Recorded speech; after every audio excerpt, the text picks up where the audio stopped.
اور میں اپنے آپ کو پاک صاف نہیں کہتا، کیونکہ نفس امارہ انسان کو برائی ہی سکھاتا رہتا ہے، مگر یہ کہ میرا پروردگار رحم فرمائے۔ بے شک میرا پروردگار بخشنے والا ہے، مہربان ہے۔ اور بادشاہ نے حکم دیا کہ اسے میرے پاس لاؤ، میں اسے اپنا مصاحب خاص بناؤں گا۔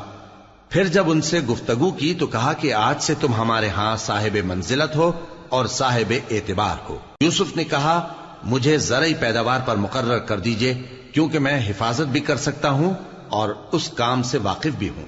اس طرح ہم نے یوسف کو ملک مصر میں جگہ دی اور وہ اس ملک میں جہاں چاہتے تھے رہتے تھے۔ ہم اپنی رحمت جس پر چاہتے ہیں کرتے ہیں اور نیکوکاروں کے اجر کو ضائع نہیں کرتے، اور جو لوگ ایمان لائے اور ڈرتے رہے ان کے لیے آخرت کا اجر بہت بہتر ہے۔ اور یوسف کے بھائی کنعان سے مصر میں غلہ خریدنے کے لیے آئے تو یوسف کے پاس گئے، تو یوسف نے ان کو پہچان لیا اور وہ ان کو نہ پہچان سکے۔ اور جب یوسف نے ان کے لیے ان کا سامان تیار کر دیا تو کہا کہ پھر آنا تو جو باپ کی طرف سے تمہارا ایک اور بھائی ہے اسے بھی میرے پاس لیتے آنا۔ کیا تم نہیں دیکھتے کہ میں ناپ بھی پوری پوری دیتا ہوں اور مہمانداری بھی خوب کرتا ہوں؟ اب اگر تم اسے میرے پاس نہ لاؤ گے تو نہ تمہیں میرے ہاں سے غلہ ملے گا اور نہ تم میرے پاس ہی آ سکو گے۔ انہوں نے کہا کہ ہم اس کے بارے میں اس کے والد کو پھسلائیں گے اور ہم یہ کام کر کے رہیں گے۔ اور یوسف نے اپنے خدام سے کہا کہ ان کا سرمایہ یعنی غلے کی قیمت ان کے سامان میں رکھ دو۔ عجب نہیں کہ جب یہ اپنے اہل و عیال میں جائیں تو اسے پہچان لیں، اور عجب نہیں کہ یہ پھر یہاں آئے۔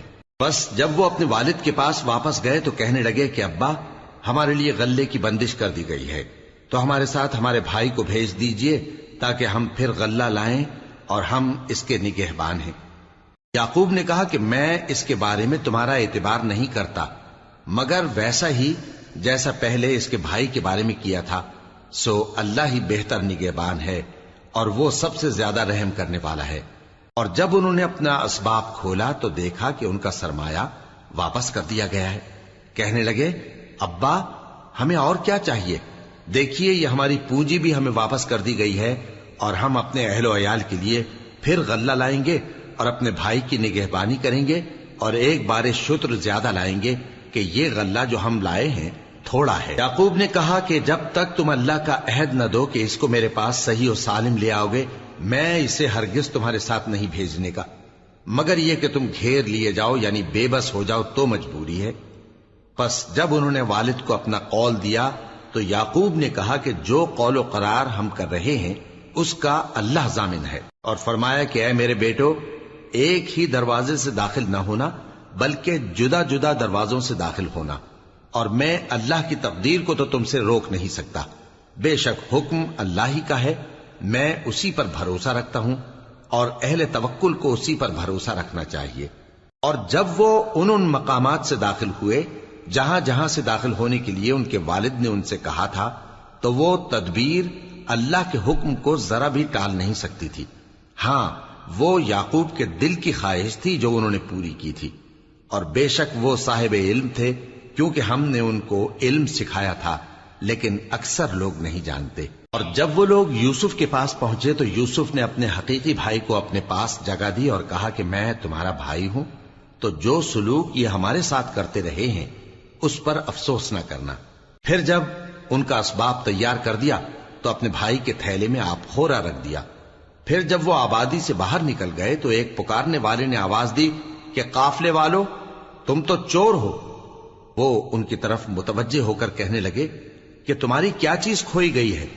وہ بولے کہ بادشاہ کا کٹورا کھویا گیا ہے، اور جو شخص اس کو لے کے آئے اس کے لیے ایک بار شتر انعام، اور میں اس کا ضامن ہوں۔ وہ کہنے لگے کہ اللہ کی قسم تم کو معلوم ہے کہ ہم اس ملک میں اس لیے نہیں آئے کہ خرابی کریں اور نہ ہم چوری کیا کرتے ہیں۔ وہ بولے کہ اگر تم جھوٹے نکلے یعنی چوری ثابت ہوئی تو اس کی سزا کیا؟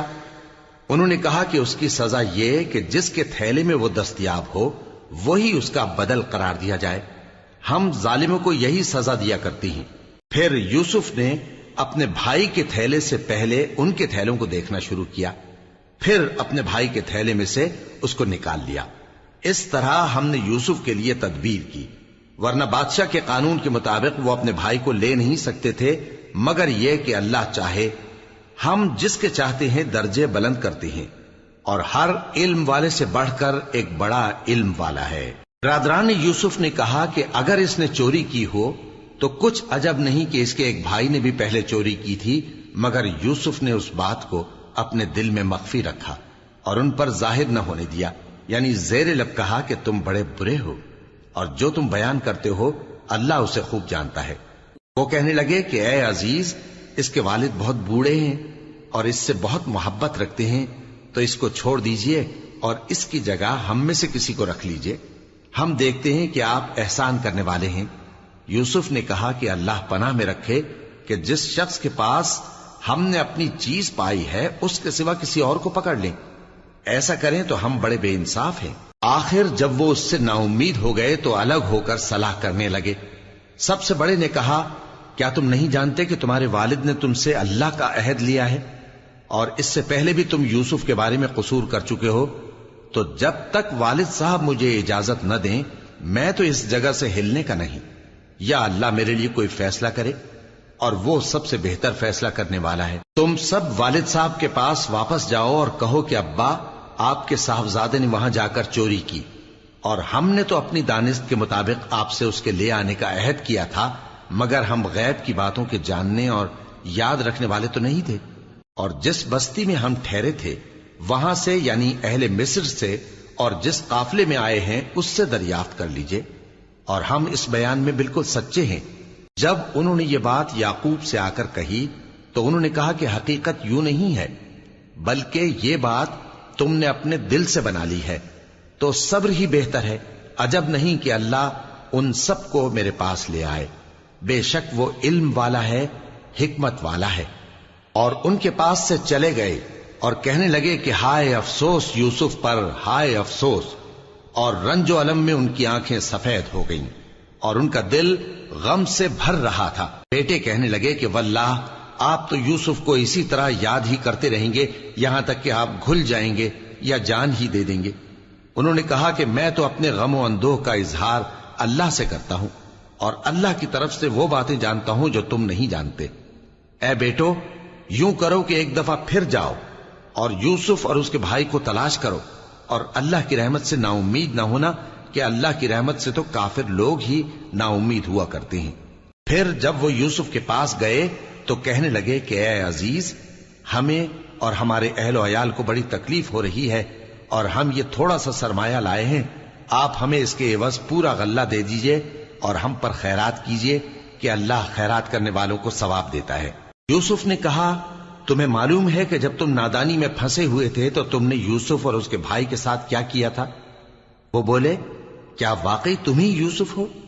انہوں نے کہا، ہاں میں یوسف ہوں، اور بن یامین کی طرف اشارہ کر کے کہنے لگے، یہ میرا بھائی ہے، اللہ نے ہم پر بڑا احسان کیا ہے۔ جو شخص اللہ سے ڈرتا اور صبر کرتا ہے تو اللہ نیکوکاروں کا اجر ضائع نہیں کرتا۔ وہ بولے، اللہ کی قسم، اللہ نے تم کو ہم پر فضیلت بخشی ہے اور بے شک ہم خطا کار تھے۔ یوسف نے کہا کہ آج کے دن تم پر کوئی ملامت نہیں، اللہ تم کو معاف کرے، اور وہ سب سے بڑھ کر رحم کرنے والا ہے۔ یہ میرا کرتا لے جاؤ، پھر اسے والد صاحب کے منہ پر ڈال دینا تو وہ بینا ہو جائیں گے، اور اپنے تمام اہل و عیال کو میرے پاس لے آؤ۔ اور جب قافلہ مصر سے روانہ ہوا تو ان کے والد کہنے لگے کہ اگر مجھ کو یہ نہ کہو کہ بوڑھا بہک گیا ہے تو مجھے تو یوسف کی بو آ رہی ہے۔ وہ بولے کہ واللہ آپ اسی قدیم غلطی میں مبتلا ہیں۔ مگر جب خوشخبری دینے والا آپ پہنچا تو اس نے کرتا ان کے منہ پر ڈال دیا، سو وہ بینا ہو گئے، اور بیٹوں سے کہنے لگے، کیا میں نے تم سے نہیں کہا تھا کہ میں اللہ کی طرف سے وہ باتیں جانتا ہوں جو تم نہیں جانتے؟ بیٹوں نے کہا کہ ابا، ہمارے لیے ہمارے گناہ کی مغفرت مانگیے، بے شک ہم خطا کار تھے۔ فرمایا، میں اپنے پروردگار سے تمہارے لیے بخشش مانگوں گا، بے شک وہ بخشنے والا ہے، مہربان ہے۔ پھر جب یہ سب لوگ یوسف کے پاس پہنچے تو انہوں نے اپنے والدین کو اپنے پاس جگہ دی اور کہا، مصر میں داخل ہو جائیے، اللہ نے چاہا تو امن و امان سے رہیے گا۔ اور اپنے والدین کو تخت پر بٹھایا اور سب ان کے آگے سجدے میں گر پڑے۔ اور اس وقت یوسف نے کہا، ابا جان، یہ میرے اس خواب کی تعبیر ہے جو میں نے پہلے بچپن میں دیکھا تھا، میرے پروردگار نے اسے سچ کر دیا اور اس نے مجھ پر بہت سے احسان کیے ہیں کہ مجھ کو قید خانے سے نکالا، اور اس کے بعد کہ شیطان نے مجھ میں اور میرے بھائیوں میں فساد ڈال دیا تھا آپ کو گاؤں سے یہاں لایا۔ بے شک میرا پروردگار جو چاہتا ہے تدبیر سے کرتا ہے، وہ علم والا ہے، حکمت والا ہے۔ جب یہ سب باتیں ہو لیں تو یوسف نے اللہ سے دعا کی کہ اے میرے پروردگار، تو نے مجھ کو حکومت سے نوازا اور خوابوں کی تعبیر کا علم بخشا۔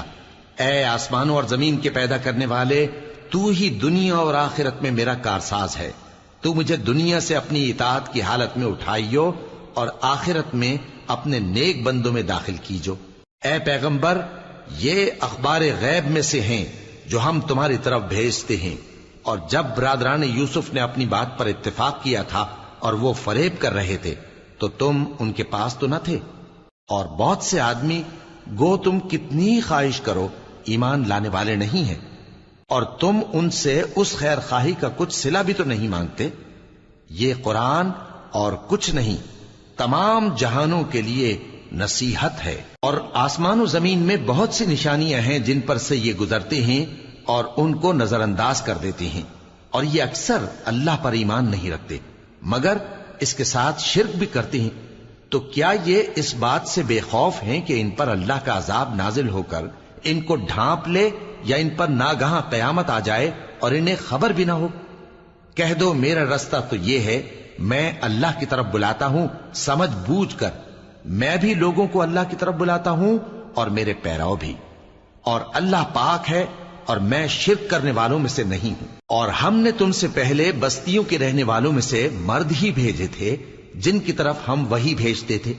کیا ان لوگوں نے ملک میں سیر و سیاحت نہیں کی کہ دیکھ لیتے کہ جو لوگ ان سے پہلے تھے ان کا انجام کیا ہوا؟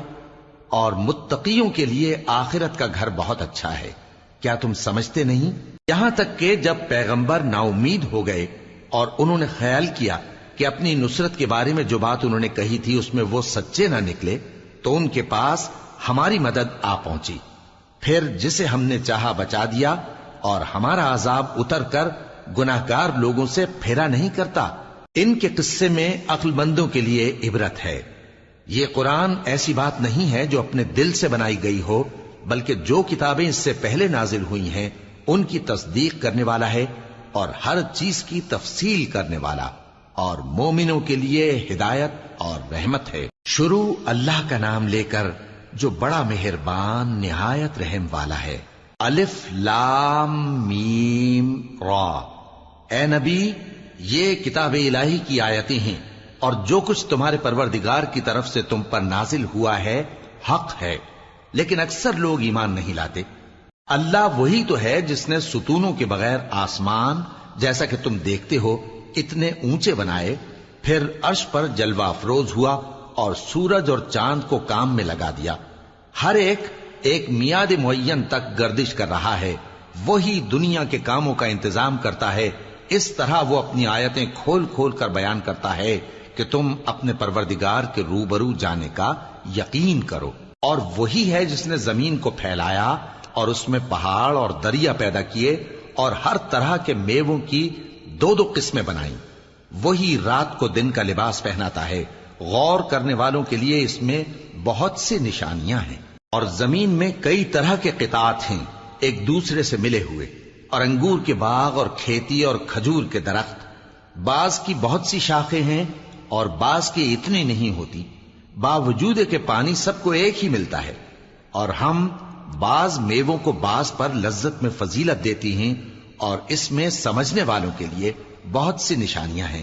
اگر تم عجیب بات سننی چاہو تو کافروں کا یہ کہنا عجیب ہے کہ جب ہم مر کر مٹی ہو جائیں گے تو کیا ازسر نو پیدا ہوں گے؟ یہی لوگ ہیں جو اپنے پروردگار سے منکر ہوئے ہیں، اور یہی ہیں جن کی گردنوں میں طوق ہوں گے، اور یہی اہل دوزخ ہیں کہ ہمیشہ اس میں جلتے رہیں گے۔ اور یہ لوگ بھلائی سے پہلے تم سے برائی جلدی سے مانگتے ہیں، یعنی طالب عذاب ہیں، حالانکہ ان سے پہلے عذاب واقع ہو چکے ہیں، اور تمہارا پروردگار لوگوں کو باوجود ان کی بے انصافیوں کے معاف کرنے والا ہے، اور بے شک تمہارا پروردگار سخت عذاب دینے والا ہے۔ اور کافر لوگ کہتے ہیں کہ اس پیغمبر پر اس کے پروردگار کی طرف سے کوئی نشانی کیوں نازل نہیں ہوئی؟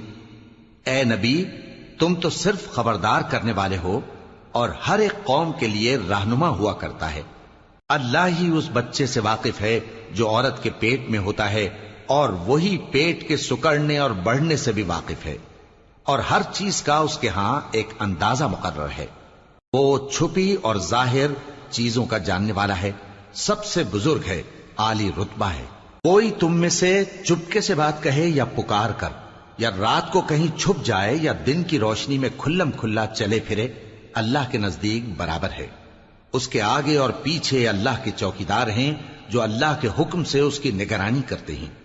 اللہ اس نعمت کو جو کسی قوم کو حاصل ہے نہیں بدلتا جب تک کہ وہ اپنی حالت کو نہ بدلے، اور جب اللہ کسی قوم کے ساتھ برائی کا ارادہ کرتا ہے تو وہ پھر نہیں سکتی، اور اللہ کے سوا ان کا کوئی مددگار نہیں ہوتا۔ وہی تو ہے جو تم کو ڈرانے اور امید دلانے کے لیے بجلی دکھاتا اور بھاری بھاری بادل پیدا کرتا ہے، اور رعد اور فرشتے سب اس کے خوف سے اس کی تسبیح و تحمید کرتے رہتی ہیں۔ اور وہی بجلیاں بھیجتا ہے، پھر جس پر چاہتا ہے گرا بھی دیتا ہے، جبکہ وہ اللہ کے بارے میں جھگڑتی ہیں، اور وہ بڑی قوت والا ہے۔ کام کا پکارنا تو اسی کا ہے، اور جن کو یہ لوگ اس کے سوا پکارتے ہیں وہ ان کی پکار کو کسی طرح قبول نہیں کرتے، مگر اس شخص کی طرح جو اپنے دونوں ہاتھ پانی کی طرف پھیلا دے تاکہ دور ہی سے اس کے منہ تک آ پہنچے، حالانکہ وہ اس تک کبھی بھی نہیں آ سکتا۔ اور اسی طرح کافروں کی پکار بیکار ہے۔ اور جتنی مخلوقات آسمانوں اور زمین میں ہے، خوشی سے یا ناخوشی سے اللہ کے آگے سجدہ کرتی ہے، اور ان کے سائے بھی صبح و شام سجدے کرتے ہیں۔ ان سے پوچھو کہ آسمانوں اور زمین کا پروردگار کون ہے؟ تم ہی کہہ دو کہ اللہ۔ ان سے کہو کہ کیا تم نے اللہ کو چھوڑ کر ایسے لوگوں کو کارساز بنایا ہے جو خود اپنے نفع و نقصان کا بھی اختیار نہیں رکھتے؟ کہو کیا اندھا اور آنکھوں والا برابر ہیں، یا اندھیرا اور اجالا برابر ہو سکتا ہے؟ بھلا ان لوگوں نے جن کو اللہ کا شریک مقرر کیا ہے، کیا انہوں نے اللہ کسی مخلوقات پیدا کی ہے جس کے سبب ان کے لیے مخلوقات مشتبہ ہو گئی ہے؟ کہہ دو کہ اللہ ہی ہر چیز کا پیدا کرنے والا ہے، اور وہ یکتا ہے، بڑا زبردست ہے۔ اسی نے آسمان سے مے برسایا، پھر اس سے اپنے اپنے اندازے کے مطابق نالے بہ نکلے، پھر پانی پر پھولا ہوا جھاگ آ گیا۔ اور جس چیز کو زیور یا کوئی اور سامان بنانے کے لیے آگ میں تپاتے ہیں اس میں بھی ایسا ہی جھاگ ہوتا ہے۔ اس طرح اللہ حق و باطل کی مثال بیان فرماتا ہے۔ سو جھاگ تو سوکھ کر زائل ہو جاتا ہے، اور پانی جو لوگوں کو فائدہ پہنچاتا ہے وہ زمین میں ٹھہرا رہتا ہے۔ اس طرح اللہ صحیح اور غلط کی مثالیں بیان فرماتا ہے تاکہ تم سمجھو۔ جن لوگوں نے اللہ کے حکم کو قبول کیا ان کی حالت بہت بہتر ہوگی، اور جنہوں نے اس کو قبول نہ کیا، اگر روئے زمین کے سب خزانے ان کے اختیار میں ہوں تو وہ سب کے سب اور ان کے ساتھ اتنے ہی اور نجات کے بدلے میں صرف کر ڈالیں، مگر نجات کہاں؟ ایسے لوگوں کا حساب بھی برا ہوگا، اور ان کا ٹھکانہ بھی دوزخ ہے، اور وہ بری جگہ ہے۔ بھلا جو شخص یہ جانتا ہے کہ جو کچھ تمہارے پروردگار کی طرف سے تم پر نازل ہوا ہے حق ہے، وہ اس شخص کی طرح ہے جو اندھا ہے؟ اور سمجھتے تو وہی ہیں جو عقل مند ہیں، جو اللہ کے عہد کو پورا کرتے ہیں اور قول و قرار کو نہیں توڑتے، اور جن رشتوں کے جوڑے رکھنے کا اللہ نے حکم دیا ان کو جوڑے رکھتے، اور اپنے پروردگار سے ڈرتے رہتے اور برے حساب سے خوف رکھتے ہیں، اور جو اپنے پروردگار کی خوشنودی حاصل کرنے کے لیے مصائب پر صبر کرتے ہیں اور نماز پڑھتے ہیں، اور جو مال ہم نے ان کو دیا ہے اس میں سے پوشیدہ اور ظاہر خرچ کرتے ہیں، اور نیکی سے برائی کو دور کرتے ہیں۔ یہی لوگ ہیں جن کے لیے عاقبت کا گھر ہے، یعنی ہمیشہ رہنے کے باغات جن میں وہ داخل ہوں گے، اور ان کے باپ دادوں اور بیویوں اور اولاد میں سے جو نیکوکار ہوں گے وہ بھی بہشت میں جائیں گے، اور فرشتے بہشت کے ہر ایک دروازے سے ان کے پاس آئیں گے اور کہیں گے تم پر سلام ہو، یہ تمہاری ثابت قدمی کا بدلہ ہے، اور عاقبت کا گھر خوب گھر ہے۔ اور جو لوگ اللہ سے پختہ عہد کر کے اس کو توڑ ڈالتے اور جن رشتوں کے جوڑے رکھنے کا اللہ نے حکم دیا ہے ان کو قطع کر دیتے اور ملک میں فساد کرتے ہیں، ایسوں پر لعنت ہے اور ان کے لیے برا انجام ہے۔ اللہ جس کا چاہتا ہے رزق فراخ کر دیتا ہے اور جس کا چاہتا ہے تنگ کر دیتا ہے. اور کافر لوگ دنیا کی زندگی پر خوش ہو رہے ہیں اور دنیا کی زندگی آخرت کے مقابلے میں بہت تھوڑا سامان ہے. اور کافر کہتے ہیں کہ اس پیغمبر پر اس کے پروردگار کی طرف سے کوئی نشانی کیوں نازل نہیں ہوئی؟ کہہ دو کہ اللہ جسے چاہتا ہے گمراہ کرتا ہے اور جو اس کی طرف رجوع ہوتا ہے اس کو اپنی طرف کا رستہ دکھاتا ہے، یعنی ان کو جو ایمان لاتے اور جن کے دل اللہ کی یاد سے آرام پاتے ہیں ان کو. اور سن رکھو کہ اللہ کی یاد سے ہی دل آرام پاتے ہیں. جو لوگ ایمان لائے اور عمل نیک کیے ان کے لیے خوشحالی اور عمدہ ٹھکانہ ہے. جس طرح ہم پہلے پیغمبر بھیجتے رہے ہیں اسی طرح اے نبی ہم نے تم کو اس امت میں جس سے پہلے بہت سی امتیں گزر چکی ہیں بھیجا ہے تاکہ تم ان کو وہ کتاب جو ہم نے تمہاری طرف بھیجی ہے پڑھ کر سنا دو. اور یہ لوگ رحمان کو نہیں مانتے. کہہ دو وہی تو میرا پروردگار ہے، اس کے سوا کوئی معبود نہیں. میں اسی پر بھروسہ رکھتا ہوں اور اسی کی طرف رجوع کرتا ہوں. اور اگر کوئی قرآن ایسا ہوتا کہ اس کی تاثیر سے پہاڑ چل پڑتے یا زمین پھٹ جاتی یا مردوں سے کلام کر سکتے تو کیا یہ لوگ ایمان لے آتے؟ بات یہ ہے کہ سب باتیں اللہ کے اختیار میں ہیں. تو کیا مومنوں کو اس سے اطمینان نہیں ہوا کہ اگر اللہ چاہتا تو سب لوگوں کو ہدایت کے رستے پر چلا دیتا؟ اور کافروں پر ہمیشہ ان کے اعمال کے بدلے آفت آتی رہے گی یا ان کے مکانات کے قریب نازل ہوتی رہے گی یہاں تک کہ اللہ کا وعدہ آ پہنچے. بے شک اللہ وعدہ خلاف نہیں کرتا. اور تم سے پہلے بھی رسولوں کے ساتھ تمسخر ہوتے رہے ہیں تو میں نے کافروں کو مہلت دی، پھر میں نے ان کو پکڑ لیا. سو دیکھ لو کہ میرا عذاب کیسا رہا. تو کیا وہ جو ہر شخص کے اعمال کا نگراں و نگہبان ہے وہ بتوں کی طرح بے علم و بے خبر ہو سکتا ہے؟ اور ان لوگوں نے اللہ کے شریک مقرر کر رکھے ہیں. ان سے کہو کہ ذرا ان کے نام تو لو. کیا تم اسے ایسی چیزیں بتاتے ہو جو روئے زمین پر ہیں اور اسے معلوم نہیں؟ یا تم لوگ محض سطحی بات کی تقلید کرتے ہو؟ اصل یہ ہے کہ کافروں کو ان کے فریب خوبصورت معلوم ہوتے ہیں اور وہ ہدایت کے رستے سے روک لیے گئے ہیں. اور جسے اللہ گمراہ رہنے دے اسے کوئی ہدایت کرنے والا نہیں. ان کو دنیا کی زندگی میں بھی عذاب ہے اور آخرت کا عذاب تو بہت ہی سخت ہے، اور ان کو اللہ کے عذاب سے کوئی بھی بچانے والا نہیں. جس جنت کا پرہیزگاروں سے وعدہ کیا گیا ہے اس کی شان یہ ہے کہ اس کے نیچے نہریں بہ رہی ہیں، اس کے پھل ہمیشہ باقی رہنے والے ہیں اور اس کے سائے بھی. یہ ان لوگوں کا انجام ہے جو متقی ہیں، اور کافروں کا انجام دوزخ ہے. اور جن لوگوں کو ہم نے کتاب دی ہے وہ اس کتاب سے جو تم پر نازل ہوئی ہے خوش ہوتی ہیں، اور بعض فرقے اس کی بعض باتیں نہیں بھی مانتے. کہہ دو کہ مجھ کو یہی حکم ہوا ہے کہ اللہ ہی کی عبادت کروں اور اس کے ساتھ کسی کو شریک نہ بناؤں. میں اسی کی طرف بلاتا ہوں اور اسی کی طرف مجھے لوٹنا ہے. اور اسی طرح ہم نے اس قرآن کو عربی زبان کا فرمان بنا کر نازل کیا ہے. اور اگر تم علم آ جانے کے بعد ان لوگوں کی خواہشوں کے پیچھے چلو گے تو اللہ کے سامنے کوئی نہ تمہارا مددگار ہوگا اور نہ کوئی بچانے والا. اور اے نبی ہم نے تم سے پہلے بھی پیغمبر بھیجے تھے اور ان کو بیویاں اور اولاد بھی دی تھیں، اور کسی پیغمبر کے اختیار کی بات نہ تھی کہ اللہ کے حکم کے بغیر کوئی نشانی لے آتا. ہر حکم قضا کتاب میں لکھا ہوا ہے. اللہ جس چیز کو چاہتا ہے مٹا دیتا ہے اور جس کو چاہتا ہے باقی رکھتا ہے، اور اسی کے پاس اصل کتاب ہے. اور اگر ہم کوئی عذاب جس کا ان لوگوں سے وعدہ کرتے ہیں تمہیں دکھائیں، یعنی تمہارے روبرو ان پر نازل کریں، یا تمہاری مدت حیات پوری کر دیں یعنی تمہارے انتقال کے بعد عذاب بھیجیں، تو تمہارا کام ہمارے احکام کا پہنچا دینا ہے اور ہمارا کام حساب لینا ہے. کیا انہوں نے نہیں دیکھا کہ ہم زمین کو اس کے کناروں سے گھٹاتے چلے آ رہے ہیں؟ اور اللہ جیسا چاہتا ہے حکم کرتا ہے، کوئی اس کے حکم کا رد کرنے والا نہیں، اور وہ جلد حساب لینے والا ہے. جو لوگ ان سے پہلے تھے وہ بھی بہتیری تدبیریں کرتے رہے ہیں، سو تدبیر تو سب اللہ ہی کی ہوتی ہے. ہر شخص جو کچھ کر رہا ہے اللہ اسے جانتا ہے. اور کافر جلد معلوم کر لیں گے کہ آخرت میں اچھا انجام کس کے لیے ہوتا ہے. اور کافر لوگ کہتے ہیں کہ تم پیغمبر نہیں ہو. کہہ دو کہ میرے اور تمہارے درمیان اللہ اور وہ شخص جس کے پاس کتاب آسمانی کا علم ہے بطور گواہ کافی ہے۔ شروع اللہ کا نام لے کر جو بڑا مہربان نہایت رحم والا ہے۔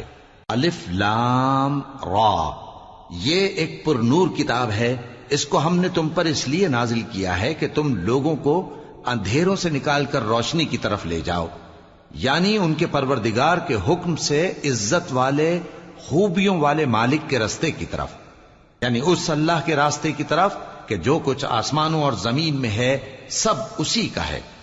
اور ان کافروں کے لیے عذاب شدید کی وجہ سے تباہی اور بربادی مقدر ہے، جو آخرت کے مقابلے میں دنیاوی زندگی کو پسند کرتے اور لوگوں کو اللہ کے راستے سے روکتے اور اس میں کجی چاہتے ہیں۔ یہ لوگ بڑے دور کی گمراہی میں ہیں، اور ہم نے کوئی پیغمبر نہیں بھیجا مگر وہ اپنی قوم کی زبان بولتا تھا تاکہ انہیں احکام الہی کھول کھول کر بتا دے۔ پھر اللہ جسے چاہتا ہے گمراہ رہنے دیتا ہے اور جسے چاہتا ہے ہدایت دیتا ہے، اور وہ غالب ہے، حکمت والا ہے۔ اور ہم نے موسیٰ کو اپنی نشانیاں دے کر بھیجا کہ اپنی قوم کو تاریکیوں سے نکال کر روشنی میں لے جاؤ اور ان کو اللہ کے دن یاد دلاؤ، اور اس میں ان لوگوں کے لیے جو صابر و شاکر ہیں نشانیاں ہیں۔ اور جب موسیٰ نے اپنی قوم سے کہا کہ اللہ نے جو تم پر مہربانیاں کی ہیں ان کو یاد کرو، جبکہ اس نے تم کو فرعون کی قوم سے رہائی بخشی، وہ لوگ تمہیں برے برے عذاب دیتے تھے اور تمہارے بیٹوں کو مار ڈالتے تھے اور تمہاری لڑکیوں کو زندہ رہنے دیتے تھے، اور اس میں تمہارے پروردگار کی طرف سے بڑی آزمائش تھی۔ اور جب تمہارے پروردگار نے تم کو آگاہ کیا کہ اگر شکر کرو گے تو میں تمہیں زیادہ دوں گا، اور اگر ناشکری کرو گے تو یاد رکھو کہ میرا عذاب بھی سخت ہے۔ اور موسیٰ نے صاف صاف کہہ دیا کہ اگر تم اور جتنے اور لوگ زمین میں ہیں سب کے سب ناشکری کرو تو بھی اللہ بے نیاز ہے، قابل تعریف ہے۔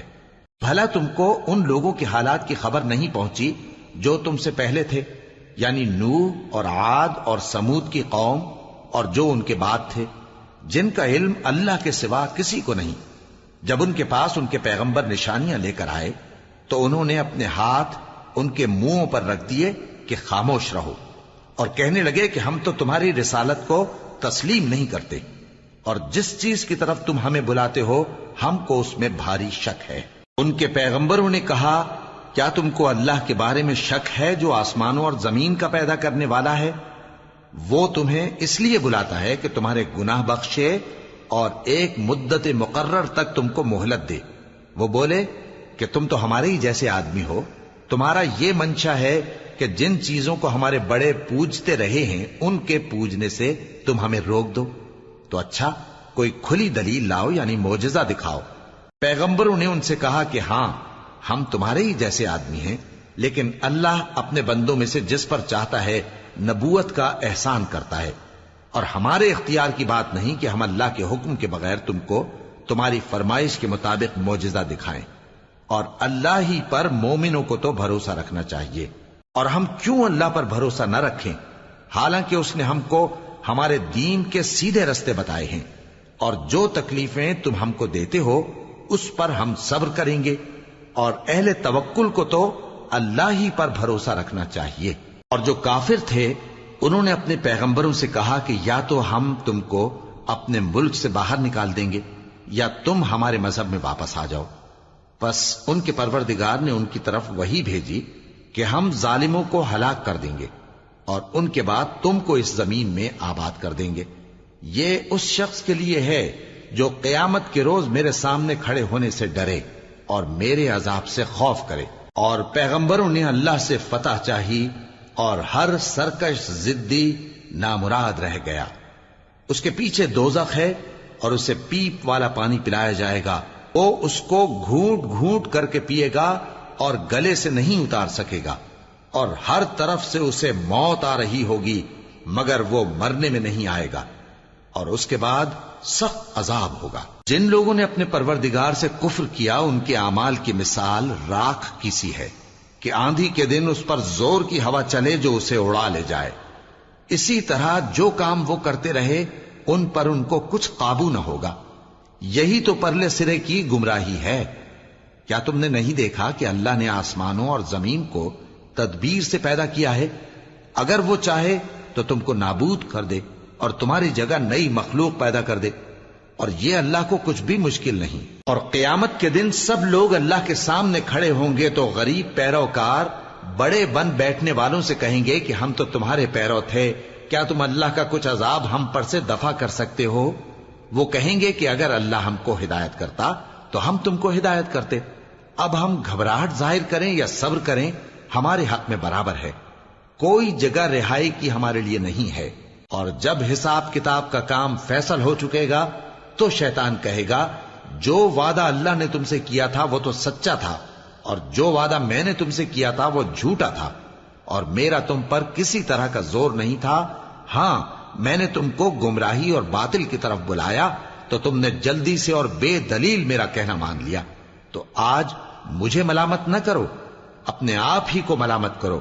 نہ میں تمہاری فریاد رسی کر سکتا ہوں اور نہ تم میری فریاد رسی کر سکتے ہو۔ میں اس بات سے انکار کرتا ہوں کہ تم پہلے مجھے شریک بناتے تھے۔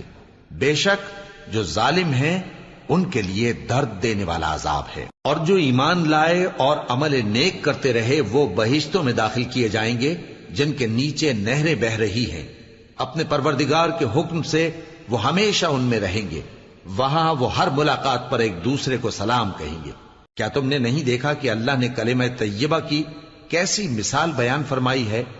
وہ ایسی ہے جیسے پاکیزہ درخت جس کی جڑ مضبوط ہو اور شاخیں آسمان میں پھیلی ہوں۔ وہ اپنے پروردگار کے حکم سے ہر موقع پر پھل لاتا ہو، اور اللہ لوگوں کے لیے مثالیں بیان فرماتا ہے تاکہ وہ نصیحت حاصل کریں۔ اور ناپاک بات یعنی غلط عقیدے کی مثال ناپاک درخت کی سی ہے کہ وہ زمین کے اوپر ہی سے اکھیڑ کر پھینک دیا جائے، اس کو ذرا بھی قرار و ثبات نہیں۔ اللہ مومنوں کے دلوں کو صحیح اور پکی بات سے دنیا کی زندگی میں بھی مضبوط رکھتا ہے اور آخرت میں بھی رکھے گا، اور اللہ بے انصافوں کو گمراہ کر دیتا ہے، اور اللہ جو چاہتا ہے کرتا ہے۔ کیا تم نے ان لوگوں کو نہیں دیکھا جنہوں نے اللہ کے احسان کو ناشکری سے بدل دیا اور اپنی قوم کو تباہی کے گھر میں لا اتارا، یعنی دوزخ میں، کہ سب ناشکرے اس میں داخل ہوں گے اور وہ برا ٹھکانہ ہے۔ اور ان لوگوں نے اللہ کے شریک مقرر کیے کہ لوگوں کو اس کے رستے سے گمراہ کریں۔ کہہ دو کہ چند روز فائدے اٹھا لو، آخر کار تم کو دوزخ کی طرف لوٹ کر جانا ہے۔ اے پیغمبر، میرے مومن بندوں سے کہہ دو کہ نماز پڑھا کریں، اور اس دن کے آنے سے پیشتر جس میں نہ اعمال کا سودا ہوگا اور نہ دوستی کام آئے گی، ہمارے دیے ہوئے مال میں سے پوشیدہ اور علانیہ خرچ کرتے رہیں۔ اللہ ہی تو ہے جس نے آسمانوں اور زمین کو پیدا کیا اور آسمان سے مے برسایا، پھر اس سے تمہارے کھانے کے لیے پھل پیدا کیے اور کشتیوں اور جہازوں کو تمہارے زیر فرمان کیا تاکہ وہ سمندر میں اس کے حکم سے چلیں، اور نہروں کو بھی تمہارے زیر فرمان کیا، اور سورج اور چاند کو تمہارے لیے کام میں لگا دیا کہ دونوں دن رات ایک ڈگر پر چل رہے ہیں، اور رات اور دن کو بھی تمہاری خاطر کام میں لگا دیا، اور جو کچھ تم نے مانگا سب میں سے تم کو عنایت کیا۔ اور اگر اللہ کے احسان گننے لگو تو شمار نہ کر سکو، مگر لوگ نعمتوں کا شکر نہیں کرتے۔ کچھ شک نہیں کہ انسان بڑا بے انصاف ہے، ناشکرا ہے۔ اور جب ابراہیم نے دعا کی کہ اے میرے پروردگار، اس شہر کو لوگوں کے لیے امن کی جگہ بنا دے، اور مجھے اور میری اولاد کو اس بات سے کہ بتوں کی پرستش کرنے لگیں بچائے رکھیو۔ اے پروردگار، انہوں نے بہت سے لوگوں کو گمراہ کیا ہے، سو جس شخص نے میرا کہا مانا وہ میرا ہے، اور جس نے میری نافرمانی کی تو تو بخشنے والا ہے، مہربان ہے۔ اے پروردگار، میں نے اپنی اولاد ایک وادی میں جہاں کھیتی نہیں، تیرے عزت و ادب والے گھر کے پاس لا بسائی ہے۔ اے پروردگار، تاکہ یہ نماز پڑھیں، سو تو لوگوں کے دلوں کو ایسا کر دے کہ ان کی طرف جھکے رہیں، اور ان کو میووں سے روزی دیتے رہنا تاکہ تیرا شکر کریں۔ اے پروردگار، جو بات ہم چھپاتے اور جو ظاہر کرتے ہیں تو سب جانتا ہے، اور اللہ سے کوئی چیز مخفی نہیں، نہ زمین میں نہ آسمان میں۔ اللہ کا شکر ہے جس نے مجھ کو بڑی عمر میں اسماعیل اور اسحاق بخشے، بے شک میرا پروردگار دعا سننے والا ہے۔ اے پروردگار، مجھ کو ایسی توفیق عنایت کر کہ نماز پڑھتا رہوں، اور میری اولاد کو بھی یہ توفیق بخش۔ اے پروردگار، میری دعا قبول فرما۔ اے پروردگار، حساب کتاب کے دن میری اور میرے ماں باپ کی اور مومنوں کی مغفرت کیجو۔ اور مومنوں، یہ نہ سمجھنا کہ یہ ظالم جو کام کر رہے ہیں اللہ ان سے بے خبر ہے۔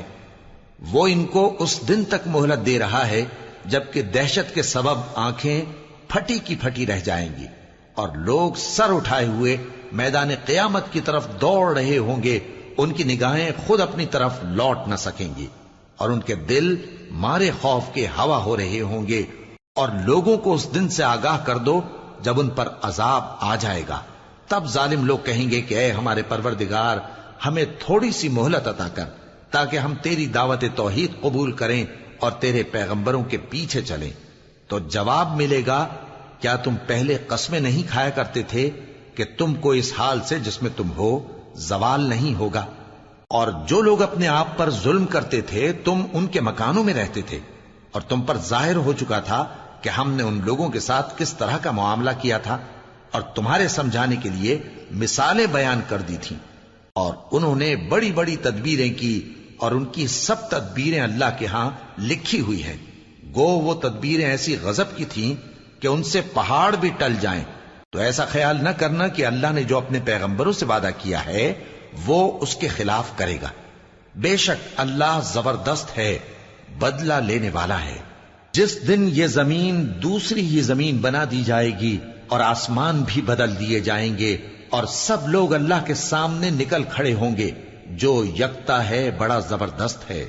اور اس دن تم گناہگاروں کو دیکھو گے کہ زنجیروں میں جکڑے ہوئے ہیں، ان کے کرتے تارکول کے ہوں گے اور ان کے چہروں کو آگ لپٹ رہی ہوگی، یہ اس لیے کہ اللہ ہر شخص کو اس کے اعمال کا بدلہ دے۔ بے شک اللہ جلد حساب لینے والا ہے۔ یہ قرآن لوگوں کے نام اللہ کا پیغام ہے تاکہ ان کو اس سے ڈرایا جائے اور تاکہ وہ جان لیں کہ وہی اکیلا معبود ہے، اور تاکہ اہل عقل نصیحت حاصل کریں۔